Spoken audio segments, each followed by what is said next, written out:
Have you ever sat in your favorite chair with the afternoon sun slipping through the curtains and felt something different? Not pain exactly, not anything you could point to, just a feeling that something inside you wasn't quite right. Maybe a strange heaviness in your chest, or your breathing felt off. And in that moment, you looked around and realized you were completely alone. It's not the kind of thing we like to think about. Most of us imagine we'll have time, that someone will be nearby, that help will be right around the corner. But the truth is more and more seniors today live independently. And that independence, while beautiful, also comes with a quiet risk. What happens if your heart suddenly needs help and no one else is there to notice? Maybe it begins with a little pressure under your collarbone. Maybe you just feel more tired than usual. Or maybe it's as simple as struggling to catch your breath after walking to the mailbox. These small moments can be easy to ignore. But what if they aren't just part of getting older? What if they're your body's early signal that something serious is beginning, and the window to act is shorter than you think? That's why today's video matters. We're going to walk through 7 simple things you can do to survive a heart attack, even if you're completely alone. These aren't complicated steps. You won't need fancy devices or medical training, just a little knowledge, a little preparation, and the courage to act when your body needs you the most. So please stay with us until the very end. These are the kinds of tips that could one day save your life. And if you find this helpful, consider liking the video and subscribing to the Longevity Secret channel. We share practical, life-changing insights made especially for seniors like you. Let's begin this journey together, because knowing what to do in a quiet moment of crisis could be the strongest choice you ever make. Understanding the quiet start of a heart crisis. Most people imagine heart attacks as sudden and dramatic, a person clutching their chest, collapsing without warning. But that's not how it usually begins, especially for older adults. The signs are often softer, quieter, easier to miss until it's too late. Sometimes it's a strange tightness that feels more like indigestion, or a wave of tiredness that hits in the middle of the afternoon. It might be a heaviness in your arms, a shortness of breath while sitting still, even a feeling that something just isn't quite right. These moments can feel like nothing at all, but they are your body's way of whispering before it screams. Martha, who's 69, remembers the moment clearly. She was standing at her kitchen sink when she felt a warm pressure rise just below her ribs. It didn't hurt. It didn't even seem urgent. She thought maybe it was something she ate, but then she noticed her breathing felt shallow, and her neck had started to ache. She paused. Something about it didn't feel like heartburn. She sat down, took a breath, and called her daughter. Her daughter called 911. At the hospital, they told Martha she had experienced a mild heart attack, one that could have been much worse if she hadn't acted. According to the CDC, nearly 1 in 5 heart attacks in the US is silent. That means no dramatic pain, no sudden collapse, just subtle signs that can pass unnoticed if you're not paying close attention. This is especially true for women and seniors whose symptoms can show up differently than what's shown on TV. That's why it's so important to trust your instincts. If something feels off, if your chest feels tight or your breath feels shallow, if you feel unusually tired or break out in a cold sweat for no reason, don't wait for it to get worse. Don't tell yourself to tough it out. That small whisper might be your only warning. Making the first call. Once you notice those early signs, the next decision matters more than anything else. Call for help right away. Not in 10 minutes. Not after you clean up the kitchen or finish your coffee. Right away. A lot of people hesitate. They don't want to make a fuss. They're worried it might be nothing, or they don't want to bother the paramedics. But let's be clear. The people on the other end of that call are trained for moments like this.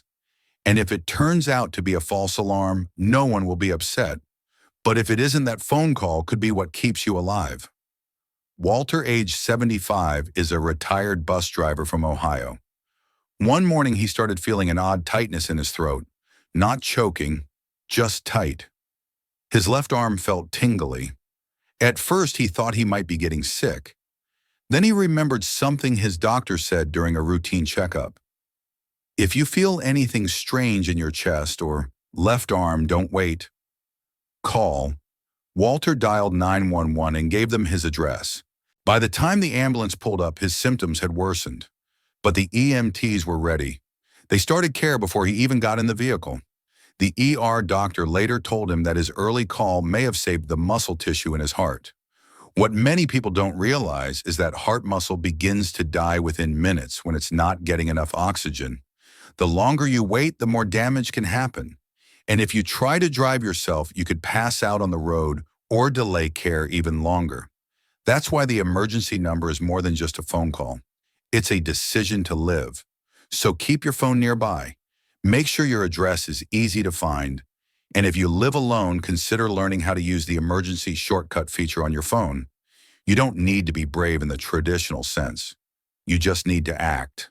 The pill that buys you time. Once you've made the call, there's something else you can do that might change everything. It's simple, but powerful. Chew an aspirin. And not swallow, chew. Aspirin helps by thinning your blood. If a clot is blocking the blood flow to your heart, aspirin can slow it down, maybe even stop it from growing. The faster you get it into your system, the better chance you have of protecting your heart until help arrives. Deborah, 71, had read about this in a magazine once. She never thought she'd need it, but one evening she felt a tightness rising from her chest to her jaw. She remembered that article. She reached into her nightstand, found the little bottle, and chewed a tablet. Slowly. By the time the paramedics got there, her pulse was still racing, but her heart hadn't gone into full arrest. Her doctor later told her that the aspirin likely bought her just enough time to make it through. According to the Mayo Clinic, chewing one 325 milligram aspirin during the early stages of a heart attack can reduce the severity of damage to the heart muscle. It doesn't replace emergency care, but it helps keep the situation from getting worse.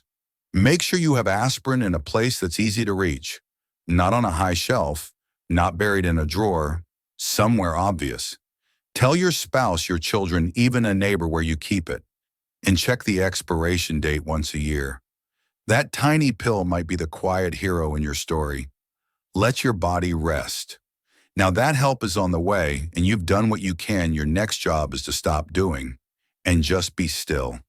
This part can feel the hardest, especially if you're someone who's always been active, always been the one to handle things.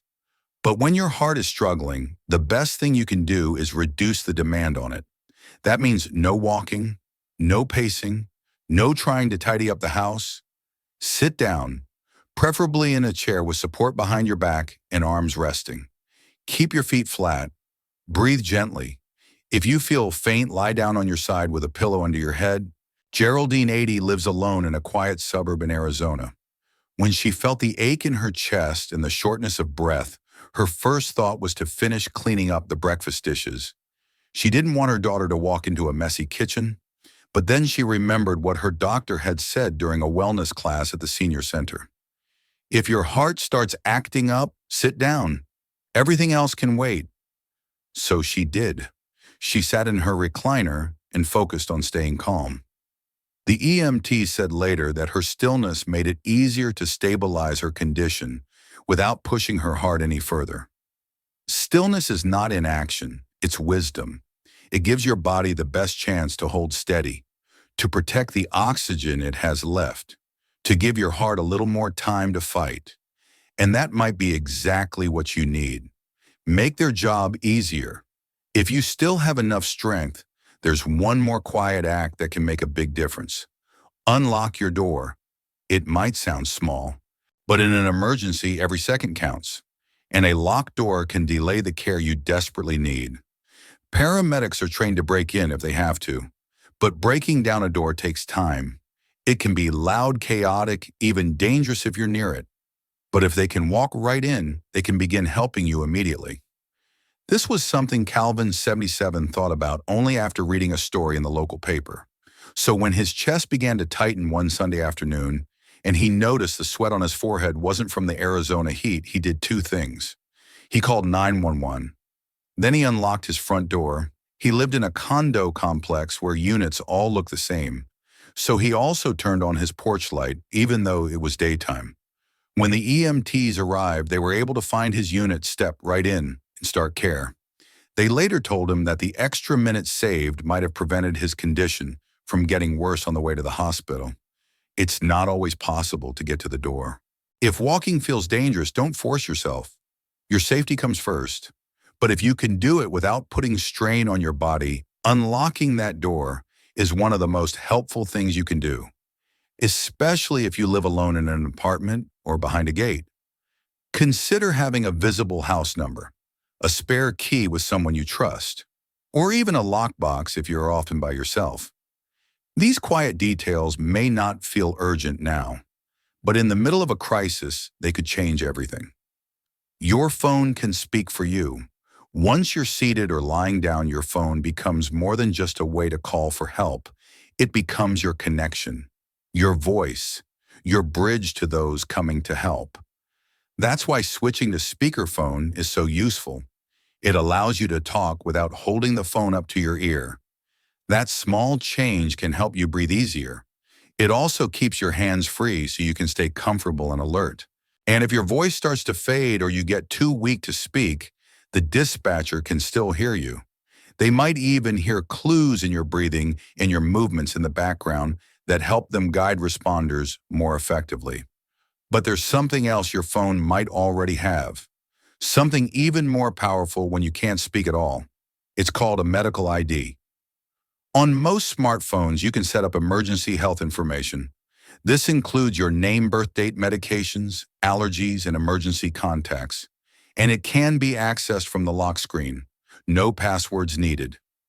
Joyce, 73, fainted in her bathroom just minutes after calling for help. When the paramedics arrived, they opened her phone and saw right away that she was allergic to penicillin. They also saw she was diabetic.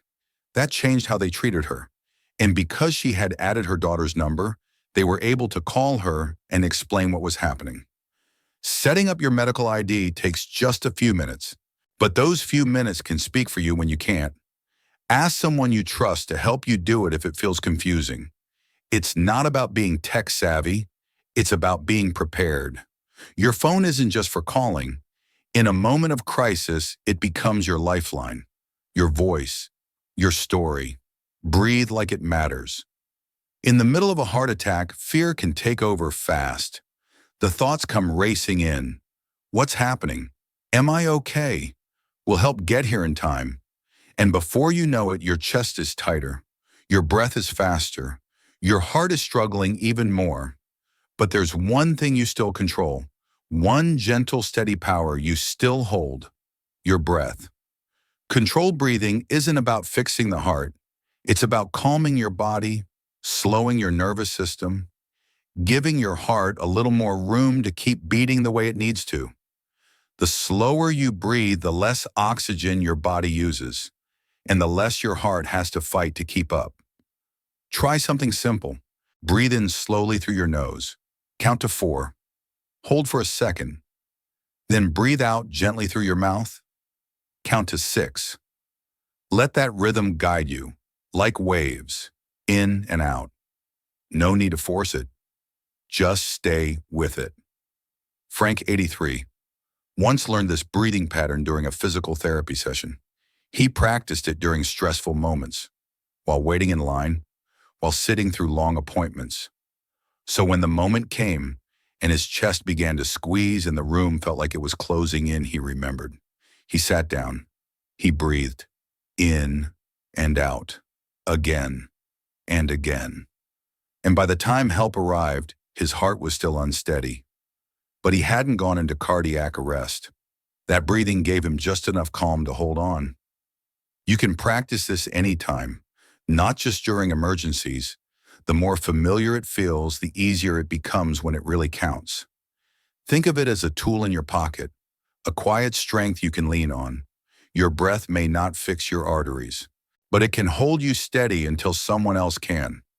If there's one thing I hope you take from this video, it's this. You are not powerless.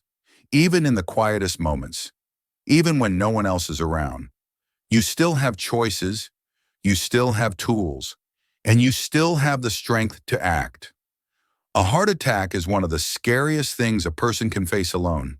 But today you've learned how even simple steps can help you hold on. Recognizing the signs, making the call, taking aspirin, resting your body, opening the door, using your phone, and steadying your breath. These are not dramatic moves.